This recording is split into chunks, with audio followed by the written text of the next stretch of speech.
We've also got team coverage tonight on the horrific death of a transgender man in Ontario County. Authorities say Sam Nordquist was brutally tortured before he was killed. Nordquist, who's originally from Minnesota, came to the area to visit a friend. Sam's remains would later be found in a field in Yates County. 5 people now facing charges in this case.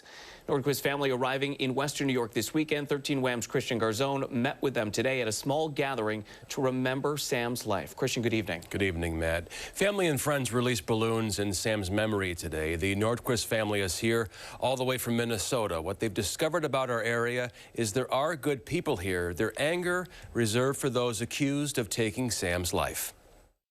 I don't know. I don't know how I'm going to move on from this. Kayla Nordquist says her brother Sam was looking for love. Sam thought he found a connection in our area a long way from home. Kayla and her family tried to stop him from making the long trip. Sam did not deserve that. So as a community, not everyone in the community is bad. It's just those individuals who are sick and decided they wanted to hurt Sam for no reason. The love Sam was looking for, taken from him in such a brutal way. Lisa Leonard organized this vigil here in Geneva. She helped in the search efforts to find Sam and now wants the suspects to face maximum consequences. Justice looks for me the death penalty, to be honest. Lisa says the community is rallying around Sam and his family, showing the Nordquists the very best in our area. There's over I say 25 to 30 more vigils just for Sam. He was a good soul. His whole family is. He didn't deserve this. Kayla says discovering so much affection here, well, she just wishes Sam was here to actually feel it. It really is really warming, and it helps with the process that Sam is actually loved from everybody, even though he didn't know that.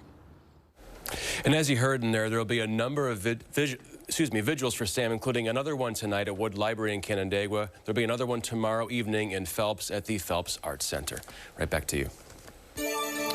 Christian, thank you. Also tonight, we are learning more about the criminal history of the 5 suspects in this case. Each is charged with second-degree murder.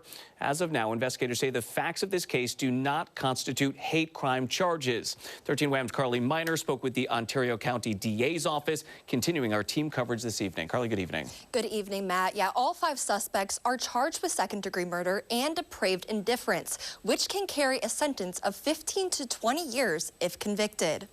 Ontario County District Attorney Jim Ritts tells me that the murder of 24-year-old Sam Nordquist is the most horrific case his department has prosecuted. It is absolutely, without question, the worst thing that we've ever seen.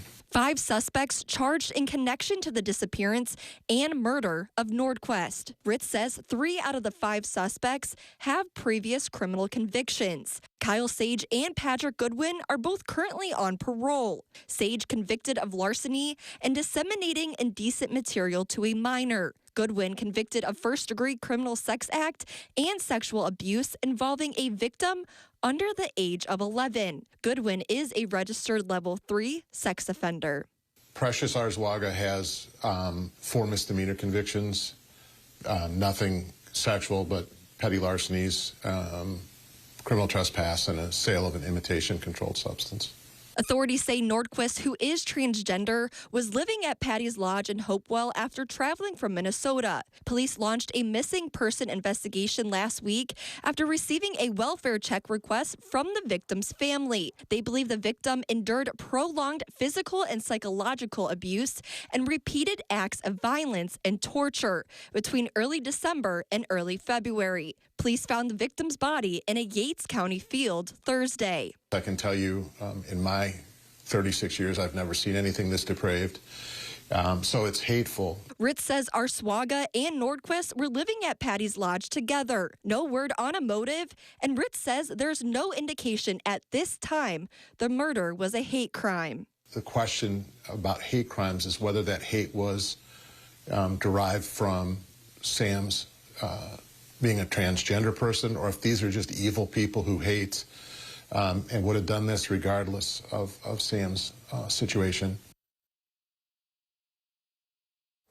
Now, the DA tells me the relationship between all 6 people is still under investigation. Anyone with further information on this case is encouraged to call state police at 585-398-4100. Matt?